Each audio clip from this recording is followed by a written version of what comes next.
ராமையா ரொம்பவும் அப்பாவி, கல்யாணமாகாத இளைஞர், தாய் தந்தை கிடையாது. அந்த ஊர் நாட்டாமை கந்தசாமி வீட்டில் வளர்க்கப்படும் பசுமாடுகளை மேய்ப்பதும் பால் கறந்து கொடுப்பதும் தான் அவரது வேலை. யார் எதை சொன்னாலும் உடனே நம்பி விடுவார். அந்த ஒன்றையே காரணமாக வைத்து அவரை கேலி செய்பவர்கள் அந்த ஊரில் நிறைய பேர் இருந்தார்கள். ஒரு நாள் காலையில் அவரை கலைக்க நினைத்த 2 பேர் அடுத்த வாரம் பக்கத்து ஊரில் நடைபெற உள்ள கபடி விளையாட்டில் நீயும் விளையாட வருகிறாயா என்று கேட்டார்கள். காரணம், ராமையா நன்றாக கபடி விளையாடுவார் என்பதுதான். நண்பர்களே, இந்த வீடியோவுக்கு ஒரு லைக் செய்ததற்கு மிகவும் நன்றி. ராமையாவும் வருகிறேன் என்றார். உடனே அந்த 2 பேரும் அந்த கபடி போட்டியில் நாம் ஜெயிக்க வேண்டும் என்றால் பயிற்சி எடுக்க வேண்டும் இல்லையா, அதற்கான பயிற்சியை இன்றே ஆரம்பிக்கலாம் என்று இருக்கிறோம், நீயும் பயிற்சிக்கு வந்துவிடு என்றார்கள். இப்போது மாடுகளை மேய்ச்சலுக்கு அழைத்து செல்வதால் மாலை வேளையில் பயிற்சிக்கு வந்து விடுகிறேன் என்றார் ராமையா. உடனே அந்த 2 பேரும், சரி நீ சொன்னபடியே மாலையில் வரலாம் தான், ஆனால் நான் கபடி விளையாட்டுக்கு பயிற்சி பெற இந்த பிள்ளையார் கோவில் இடையூறாக இருக்கிறது, அதனால் இந்த கோவிலை கொஞ்சம் தள்ளி வைக்கலாம் என்று சொன்னார்கள். அதை கேட்ட ராமையா அதிர்ந்து விட்டார். எப்படி கோவிலை தள்ளி வைக்க முடியும், நீங்கள் முடியாத காரியத்தை செய்ய சொல்கிறீர்கள் என்றார். ராமையாவை கேலி செய்து கொண்டே இருந்த அந்த 2 பேரும் அந்த கேலியை மறுபடியும் தொடர்ந்தார்கள். சில வாரங்களுக்கு முன்பு எங்கள் வீட்டின் முன்புதான் இந்த கோயில் இருந்தது, எங்களுக்கு இடையூறாக இருந்ததால் நாங்கள் இதை இங்கேயே தள்ளி கொண்டு வைத்தோம். இப்போது நாம் 3 பேரும் சேர்ந்து தள்ளினால் இந்த கோவிலை மறுபடியும் நகர்த்தி கொண்டு போய் விடலாம். அங்கிருந்த பிள்ளையார் கோவிலை தள்ளி நகர்த்த முயன்றார்கள். ராமையா கஷ்டப்பட்டு கோவிலை தள்ள மற்ற 2 பேரும் தள்ளுவது போல் பாவனை மட்டும் செய்து கொண்டிருந்தார்கள். இது தெரியாத ராமையா கைகள் வலிக்க அந்த கோவிலை தள்ளி கொண்டிருந்தார். அப்போது அந்த வழியாக வந்த ராமையாவின் முதலாளியும் ஊர் நாட்டாமியும் ஆன கந்தசாமி அவர்களை கவனித்து விட்டார். இந்த 3 முட்டாள் பயல்களும் ஏன் கோவிலை போய் தள்ளி கொண்டிருக்கிறார்கள் என்று யோசித்துக் கொண்டே அவர்கள் அருகில் வந்தார். அருகில் வந்த பிறகுதான் அவருக்கு உண்மை புரிந்தது. நம் வீட்டு வேலைக்காரனான ராமையா மட்டுமே அந்த கோவிலை தள்ளி கொண்டிருந்தார், மற்ற 2 பேரும் பொழுது போக அவரை கேலி செய்து கொண்டிருக்கிறார்கள் என்பதை புரிந்து கொண்டார். அந்த 2 பேரையும் சத்தம் போட்டு அங்கிருந்து விரட்டி அடித்தவர் ராமையாவை பார்த்தார். ஏண்டா இப்படி ரொம்ப அப்பாவியா இருக்க, கோவிலை எப்படி நகர்த்த முடியும், உன்னை முட்டாளாக்க அவர்கள் அப்படி சொன்னார்கள் என்றால் நீ ஏன் இப்படி எல்லாம் செய்கிறாய் என்று கேட்டார். உடனே ராமையா, நானும் அப்படித்தான் அவர்களிடம் சொன்னேன், ஆனால் 3 பேர் சேர்ந்து தள்ளினால் நகர்த்தி வைத்து விடலாம் என்று அவர்கள் சொன்னார்கள், அதனால்தான் நான் அவர்களுக்கு உதவ போனேன் என்று வழக்கம் போல் முகத்தை அப்பாவியாக வைத்துக் கொண்டு சொன்னார். 3 பேர் இல்லடா, 300 பேர் வந்தாலும் இந்த கோவிலை நகர்த்த முடியாது என்று அழுத்தம் திருத்தமாக சொன்னவர், போய் மாடு மேய்க்கிற வேலையை பாரு, நீ அதுக்குத்தான் லாய்க் என்று சொல்லி திட்டி அனுப்பினார். ராமையாவும் சோகத்தோடு காட்டுக்கு வந்தார். அவர் மேய்ச்சலுக்கு கொண்டு வந்த மாடுகள் எல்லாம் புற்களை மேய்ந்து கொண்டிருந்தன. அங்கிருந்த ஒரு மரத்தடியில் போய் அமர்ந்தவர், என்னை ஏன் இந்த ஊர்ல இருக்கிற எல்லோரும் கேலி கிண்டல் பண்றாங்க, ரொம்ப நல்லவனா, யாருக்கும் கெடுதல் செய்யாம யாரையும் ஏமாற்றாமல் இருக்கிறது தப்பா என்று எல்லாம் தனக்குள் கேட்டுக்கொண்டார். பிறகு மரத்தடியில் சாய்ந்தபடி தன் கையில் இருந்த புல்லாங்குழலை இசைத்துக் கொண்டிருந்தார். அப்போது அந்த வழியாக முனிவர் ஒருவர் வந்தார். அவர் அங்கிருந்த குளத்தில் நீராடினார். பிறகு குளத்தின் கரையில் அமர்ந்து கொண்டு பிராணாயாமம் என்கிற மூச்சு பயிற்சியை செய்ய ஆரம்பித்தார். கை விரல்களை பயன்படுத்தி ஒரு மூக்கின் வழியாக மூச்சை உள்ளே இழுத்து இன்னொரு மூக்கு வழியாக வெளியே விட்டார். அந்த பயிற்சி முடிந்ததும் குளக்கரையை விட்டு வெளியேறி வானத்தை நோக்கி பார்த்து 2 கைகளையும் மேலே தூக்கி கும்பிட்டார். பிறகு அங்கிருந்து புறப்பட ஆரம்பித்தார். திடீரென்று அவர் முன்பு வந்து நின்றார் ராமையா. முனிவரே, என்னுடைய பெயர் ராமையா. இந்த ஊர் நாட்டாமை வீட்டில் உள்ள பசுமாடுகளை மேய்ப்பதும் பால் கறந்து கொடுப்பதும் தான் என்னுடைய வேலை. இன்றுதான் நான் உங்களை பார்க்கிறேன். நீங்கள் இங்கே என்ன செய்தீர்கள்? கடைசியாக வானத்தை பார்த்து பெரிய கும்பிடு போட்டீர்களே, அங்கே என்ன பார்த்தீர்கள் என்று வழக்கம் போல் அப்பாவியாக கேட்டார். முனிவருக்கும் அவர் ஒரு அப்பாவி என்பது புரிந்துவிட்டது. அது என்னுடைய தினசரி கடமை, குளித்து மூச்சு பயிற்சி செய்துவிட்டு இறைவனை கும்பிட்டேன் என்றார். இதை கேட்ட ராமையாவுக்கு ஆர்வம் அதிகமாகிவிட்டது. இறைவனை கும்பிட்டேன் என்கிறீர்களே, நீங்கள் இங்கே இறைவனை பார்த்தீர்களா என்று ஆர்வமாக கேட்டார். அவர் ஒரு அப்பாவி என்பதால் அந்த முனிவரும் இறைவனை பார்த்தேன் என்று பதில் சொன்னார். ராமையாவால் அதை உடனடியாக உடனடியாக நம்ப முடியவில்லை. உங்கள் கண்களுக்கு அந்த இறைவன் நன்றாக தெரிந்தாரா? அவர் எப்படி இருந்தார்? நீங்கள் செய்ததை நான் செய்தாலும் அந்த இறைவன் எனக்கு காட்சி தருவாரா என்றெல்லாம் கேட்க ஆரம்பித்தார். இவனிடம் இதற்கு மேலும் பேச்சு கொடுக்க முடியாது என்று நினைத்த முனிவர், ஆமாம், நீயும் என்னை போலவே செய்தால் இறைவனை பார்க்கலாம் என்று சொல்லிவிட்டு அங்கிருந்து புறப்படுகிறேன் என்றார். நீங்கள் எங்கே போகிறீர்கள்? நாளைக்கு மறுபடியும் இங்கே வருவீர்களா என்று முனிவரை பார்த்து அடுத்ததாக கேட்டார் ராமையா. நான் முற்றும் துறந்த முனிவன், கால் போன போக்கில் போய்கொண்டே இருப்பேன். இன்று இங்கே இருக்கிறேன், நாளே எங்கே இருப்பேன் என்று எனக்கே தெரியாது. இறைவனை தேடி பயணிப்பதுதான் என்னுடைய முழு நேர வேலை என்று சொல்லிவிட்டு அங்கிருந்து நகர்ந்தார் முனிவர். நண்பர்களே, கடவுள் நம்பிக்கை இருந்தால் ஓம் நமச்சிவாயா என்ற மந்திர சொல்லை கமாண்டில் பதிவு செய்யவும். ராமையாவுக்கும் அந்த முனிவர் நேரில் கண்ட கடவுளை அக்கணமே நேரில் பார்க்க வேண்டும் என்கிற ஆசை வந்தது. நேராக குளத்தில் இறங்கி குளித்தார். குளத்தின் கரையில் முனிவர் அமர்ந்த இடத்தில் அமர்ந்தார். மூச்சு பயிற்சி அவருக்கு தெரியாது என்பதால் முனிவரிடம் அவர் கவனித்த வகையில் கைக்கு வந்தபடி மூக்கை பிடித்துக் கொண்டு மூச்சை உள்ளே இழுத்து வெளியே விட்டார். பிறகு குளக்கரையை விட்டு வெளியேறி வானத்தை நோக்கி பார்த்தார். இரு கைகளையும் கூப்பி வணங்கினார். தொடர்ந்து வானத்தை பார்த்து கொண்டே இருந்தார். அவர் கண்களுக்கு கடவுள் தெரியவில்லை. கடவுளே, உன்னை நான் பார்க்க விரும்புகிறேன், நீ எங்கே இருக்கிறாய் என்று கேட்டும் பார்த்தார். அப்போதும் அவர் கண்களுக்கு கடவுள் தெரியவில்லை. ஒருவேளை நான் மூச்சு பயிற்சியை சரியாக செய்யவில்லையோ என்று நினைத்த ராமையா மறுபடியும் முனிவர் போல மூச்சு பயிற்சி செய்ய அமர்ந்தார். ஒரு மூக்கை மட்டும் மூடிக்கொண்டால் கடவுள் தெரிய மாட்டார் போல இரண்டு மூக்கையும் மூடுவோம் என்று முடிவு செய்து கொண்டு இரண்டு மூக்கையுமே கைவிரல்களால் பிடித்துக் கொண்டார். அவர் உடம்புக்குள் மூச்சு காற்று செல்லவில்லை. இதனால் ராமையா பதறினாரோ இல்லையோ, அந்த இறைவன் சிவபெருமான் பதறிப்போனார். ராமையாவுக்கு இப்போதே தரிசனம் தருகிறேன் என்று கூறி கைலாயத்திலிருந்து புறப்பட்டார். சிவபெருமான் எந்த பக்தனுக்கும் உடனே காட்சி தர மாட்டீர்களே, இந்த ராமையா அழைத்ததும் உடனே போகிறீர்களே என்று கேட்டாள் பார்வதி. இந்த ராமையா மிகவும் அப்பாவி, குழந்தை போன்ற மனம் படைத்தவன், கள்ளம் கவனம் அறியாதவன் தான். என்ன செய்கிறோம் என்பது தெரியாமலேயே இப்போது இரண்டு மூக்கையும் பிடித்துக் கொண்டிருக்கிறான். நான் அவனுக்கு காட்சி தர தாமதித்தால் அவன் இறந்து போய்விடுவான் என்று சொன்ன சிவபெருமான் அக்கணமே ராமையா முன்பு தோன்றினார். மகனே, நான் உன்னுடைய இறைவன் வந்துவிட்டேன். உன் மூச்சு பயிற்சியை நிறுத்து, கண்களை திறந்து என்னை பார் என்றார். தனக்கு முன்பாக யாரோ பேசுவதை போன்று உணர்ந்த ராமையா மூக்கிலிருந்து விரல்களை விலக்கி கண்களை திறந்தார். அவருக்கு எதிரே சிவபெருமான் நின்று கொண்டிருந்தார். ஆமாம், நீங்கள் யார்? இங்கு என்ன செய்து கொண்டிருக்கிறீர்கள் என்று அந்த கடவுளை பார்த்து கேட்டார் ராமையா. மகனே, நான் தான் நீ தேடிய கடவுள்.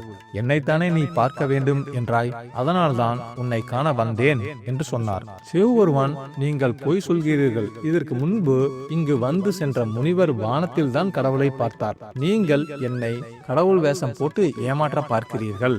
இந்த ஊரில் உள்ள எல்லோருமே என்னை ஏமாற்றி இருக்கிறார்கள். நீங்களும் என்னிடம் கடவுள் வேஷம் போட்டு இப்போது என்னை ஏமாற்றுகிறீர்கள் என்று அப்பாவிக்கும் அப்பாவி போல் பேசினார் ராமையா.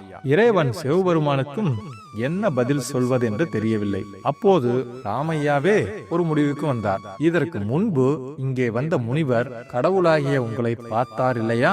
அவர் தினமும் அப்படி கடவுளை பார்ப்பாராம். அவருக்கு கடவுள் எப்படி இருப்பார் என்று நன்றாக தெரியும். அவரை இங்கே அழைத்து வருகிறேன். நீங்கள் கடவுள்தான் என்று அவர் சொன்னால் அதன் பிறகு நான் நம்புகிறேன் என்றார். நான் முனிவரை தேடி போக நீங்கள் இங்கிருந்து போய்விட்டால் நான் என்ன செய்வது என்று கேட்டவர் மனதுக்குள் திடீரென்று அப்படி ஒரு யோசனை தோன்றியதுதான். வைத்திருந்த மாடுகளை கட்டும் கயிறை எடுத்தார். இறைவன் அருகில் வந்து நின்றார். நான் அந்த முனிவரை தேடி செல்ல போன பிறகு நீங்கள் இங்கிருந்து போய்விடாமல் இருக்க உங்களை இந்த மரத்தில் இந்த கயிற்றால் கட்டுகிறேன் என்றார். இறைவன் சிவபெருமானும் பக்தன் ராமையாவின் அந்த செயலுக்கு சம்மதம் சொன்னார். அடுத்த நிமிடமே அருகில் இருந்த மரத்தில் இறைவன் சிவபெருமானை கட்டி வைத்தார். ராமையா, நான் மறுபடியும் சொல்கிறேன், இன்னும் கொஞ்ச நேரத்தில் முனிவரை அழைத்துக் கொண்டு இங்கே வருகிறேன்.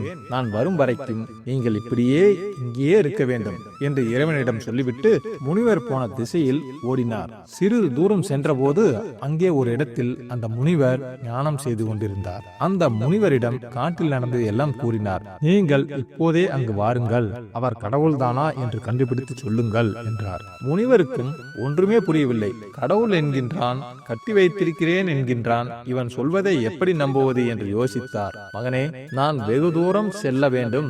நீ சொன்னபடி நான் வந்தால் என் பயணத்தில் இடையூறு வந்துவிடும். என்னை தடுக்காதே என்றார் முனிவர். ஆனால் ராமையா அவரை விடவில்லை.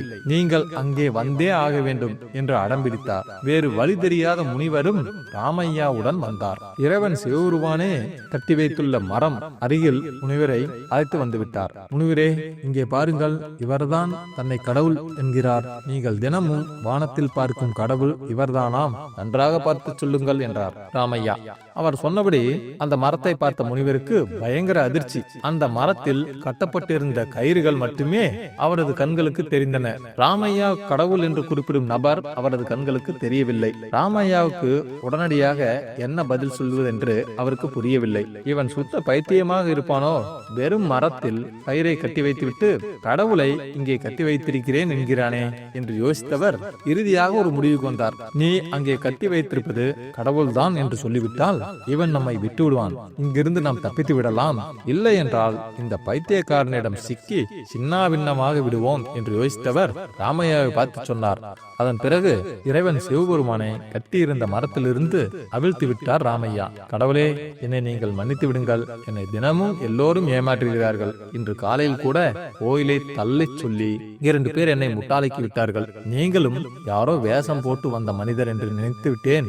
அதனால் என்னை மன்னித்து விட்டேன் என்று சொல்லுங்கள் என்று கடவுளிடம் கெஞ்சினார் ராமையா. அவரை மன்னிப்பதாக கூறிய சிவபெருமான், உனக்கு என்ன வேண்டும் தருகிறேன் என்று அடுத்ததாக சொன்னார். கடவுள் திடீரென்று தோன்றி வரமும் தருகிறேன் என்றதால் அவரிடம் என்ன கேட்பதென்று ராமையாவுக்கு தெரியவில்லை. கடவுளே, நீங்கள் திடீரென்று வந்ததால் என்ன கேட்பதென்று எனக்கு தெரியவில்லை. என்னுடைய முதலாளி என்னை நன்றாக பார்த்துக் கொள்கிறார்.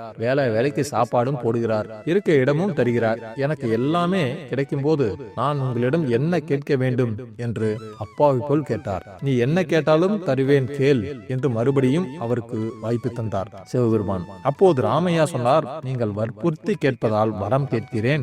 எங்க முதலாளி நான் மேய்த்து வரும் பசு மாடுகள் சரியாக பால் தருவதில்லை என்று சொல்கிறார். இந்த மாடுகள் நிறைய பால் தந்தால் நன்றாக இருக்கும். இன்னொன்று, என்னை இந்த ஊரில் உள்ள எல்லோரும் முட்டாள் என்றே சொல்கிறார்கள். தினமும் கேலி செய்கிறார்கள். எனக்கு நல்ல நண்பன் என்று யாருமே கிடையாது. நீங்கள் எனக்கு நண்பனாக இருப்பீர்களா? நான் எப்போது கூப்பிட்டாலும் நீங்கள் என்னை பார்க்க வர வேண்டும். என்னிடம் நிறைய பேச வேண்டும் என்று ஒரு வழியாக வரத்தை கேட்டார் ராமையா. சிவபெருமானும் அப்படியே வரம் தந்தேன் என்று கூறிவிட்டு மறைந்தார். கடவுளை நேரில் பார்த்து விட்டதில் ராமையாவுக்கு மட்டற்ற மகிழ்ச்சி. ஊருக்குள் போனார். தான் சந்தித்த எல்லோரிடமும் கடவுளை பார்த்ததாக சொன்னார். எல்லோருக்குமே இவனுக்கு பைத்தியம் முத்திவிட்டது போல என்று சொல்லிவிட்டு கடந்து போனார்கள். மாலை வேலை வந்தது. மேய்ச்சலுக்கு போய்விட்டு திரும்பிய எல்லா பசுமாடுகளிலும் பால் கறந்தார் ராமையா. அங்கே அற்புதம் நிகழ்ந்திருந்தது. வழக்கத்தை விட 2 மடங்கு பால் பசுமாடுகளில் இருந்து சுரந்திருந்தது.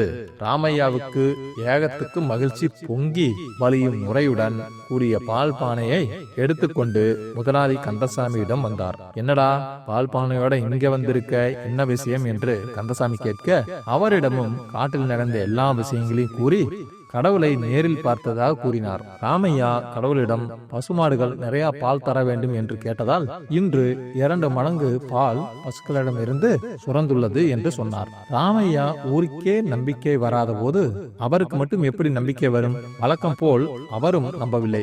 டேய், நான் தினமும் காலை கடவுளை கும்பிட்டு வெளியில் வருகிறேன். தினமும் கோவிலுக்கு போகிறேன். வாரம் ஒரு முறை எல்லாருக்கும் அன்னதானம் செய்கிறேன். ஏழை பெண்களின் திருமணத்துக்கு உதவிகள் செய்கிறேன். பசிக்கிறது என்று வருபவர்களுக்கு சாப்பாடு போடுகிறேன். வருடத்துக்கு ஒரு முறை திருச்செந்தூர் முருகனை பார்க்க பாத யாத்திரை போகிறேன். என்னாலேயே அந்த கடவுளை நேரில் பார்க்க முடியவில்லையே, பேச முடியவில்லையே. நீ எப்படி பார்க்க முடியும், பேச முடியும் என்று திருப்பி கேட்டார் கந்தசாமி. அப்படி சொல்லாதீங்க ஐயா, நான் கடவுளை பார்த்த விஷயத்தை தான் நம்பவில்லை. இன்னைக்கு 2 மடங்கு பாலை பசுமாடுகள் தந்திருக்கிறதே, இது அந்த கடவுள் நிகழ்த்திய அற்புதம் இல்லையா என்று கேட்டார் ராமையா.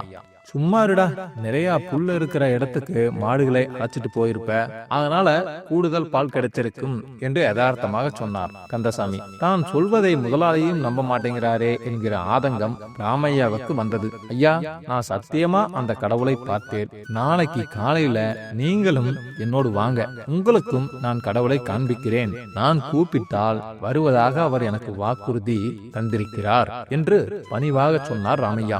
பதிலுக்கு முதலாளி கந்தசாமி எதுவும் சொல்லாமல் அமைதியாக இருந்தார். ராமையாவே மறுபடியும் கேட்டார், முதலாளி, இந்த ஊரில் உள்ளவர்கள் தான் என்னை பைத்தியம் முட்டாள் என்றெல்லாம் சொல்கிறார்கள். அவர்கள்தான் நான் சொல்வதை நம்பவில்லை. நீங்கள் எனக்கு இந்த வாழ்க்கையை தந்தவர், தினமும் சாப்பாடு போட்டு சம்பளமும் தருபவர். உங்களிடம் போய் நான் போய் சொல்வேனா? ராமையா இப்படி கேட்டது கந்தசாமியை மனமிறங்க செய்தது. நாளை உன்னோடு நானும் கடவுளை பார்க்க வருகிறேன் என்று சொல்லிவிட்டார். மறுநாள் முதலாளி கந்தசாமியை அழைத்துக் கொண்டு வழக்கமாக செல்லும் காட்டுக்குள் சென்றார் ராமையா. முந்தைய நாள் கடவுளை பார்த்த இடத்தில் நின்று கொண்டு வானத்தை பார்த்து கடவுளை கேட்டார். கடவுளே, நான் தான் ராமையா வந்திருக்கிறேன். உங்களை நான் இப்போது பார்க்க வேண்டும், உடனே வாங்க என்றார். முதலாளி கந்தசாமியும் ராமையா போல் கடவுள் வருகிறாரா என்று வானத்தை பார்த்தார். கடவுளும் தெரியவில்லை. வானத்திலிருந்து எந்தவித பதிலும் வரவில்லை. ராமையா மீது கந்தசாமிக்கு கோபம் வந்தது. ஆனாலும் இது கடவுள் விஷயம் என்பதால் அமைதியாக நின்றிருந்தார். மறுபடியும் கடவுளை அழைத்தார் ராமையா. இப்போதும் கடவுள் நேரில் வரவில்லை. மாறாக அவரது குரல் மட்டுமே கேட்டது. மகனே, கடவுள் என்று ஒருவன் இருக்கிறான் என்று யார் முழு மனதோடு நம்புகிறார்களோ அவர்களுக்கு மட்டுமே நான் காட்சி தருவேன். உன்னுடைய அப்பாவித்தனமான செயலால் கடவுளை பார்க்க வேண்டும் என்கிற எதிர்பார்ப்பற்ற நம்பிக்கையாலும் மட்டுமே நான் உனக்கு காட்சி தந்தேன். கடவுள் எப்படி நேரில் வருவார் என்று கேட்பவர் முன்னால் என்னால் நேரில் வர முடியாது. இன்னொரு முறை நீ மட்டும் என்னை கூப்பிடு, நான் உன்னை தேடி வருகிறேன் என்றது கடவுளின் குரல். இரண்டாவது முறையாக கடவுளிடம் பேசிய ராமையாவுக்கு இன்ப அதிர்ச்சி. ஆனால் கந்தசாமி மனம் வருந்தினார். அவரது கண்களில் இருந்து தாரதாரியாக கண்ணீர் வழிந்தது. எவ்வளவோ தான தர்மங்களை நான் செய்திருக்கிறேன் என்று நான் கர்ப்பம் கொண்டிருந்தேன். கடவுளை நேரில் பார்க்க தினமும் துடித்துக் கொண்டிருந்தேன். ஆனால் எந்த எதிர்பார்ப்பும் இல்லாத மனதோடு அந்த கடவுளிடம் நான் இதுவரையில் பேசியது இல்லை என்று தனக்குத்தானே சொல்லிக்கொண்டு கண்ணீர் சிந்தினார். கடவுளைத்தான் நேரில் பார்க்க முடியவில்லை, அவரது குரலையாவது கேட்கும் வாய்ப்பை அந்த கடவுள் தந்தாரே என்று நினைத்தவர் ராமையா கடவுளை கட்டி போட்டிருந்த மரத்தின் முன்பு சாஷ்டாங்கமாக விழுந்து வணங்கினார். வணங்கி எழுந்தவர் தன்னுடைய வீட்டு வேலைக்காரன் ராமையாவை பார்த்து முதலாக கையெடுத்து கும்பிட்டு உற்ற உணர்வோடு தலை குனிந்து நின்றார். நாமும் தினமும் கோவிலுக்கு போகிறோம். ஒன்று இரண்டல்ல, நிறைய கோரிக்கைகளை அந்த இறைவனிடம் வைக்கிறோம். சிலர் அன்னதானம் உள்ளிட்ட பல்வேறு உதவிகளை செய்கிறார்கள். ஆனால் அவர்கள் எல்லோருக்கும் அந்த இறைவன் காட்சி தருவதில்லை. கடவுள் இருக்கிறான் என்கிற நம்பிக்கையோடு அந்த இறைவனை யார் அழைக்கிறார்களோ அவர்களது கண்களுக்கு மட்டும்தான் இறைவன் தெரிவார். நம்பிக்கை இல்லாமலும் எதிர்பார்ப்புகளுடனும் கடவுளை தேடினால் நம்மால் அவரை பார்க்க முடியாது. இன்னும் நிறைய கதையில பார்க்கலாம் நண்பர்களே. அடுத்து அந்த வலதோரத்தில் இருக்கிற கட்டத்துல ஒரு சூப்பரான கதை இருக்குது, அதையும் தொட்டு பார்த்துருங்க. லைக் பண்ணுங்க, கமெண்ட் பண்ணுங்க, ஷேர் பண்ணுங்க, மறக்காம நம்ம சேனலை சப்ஸ்கிரைப் பண்ணிருங்க. நன்றி நண்பர்களே.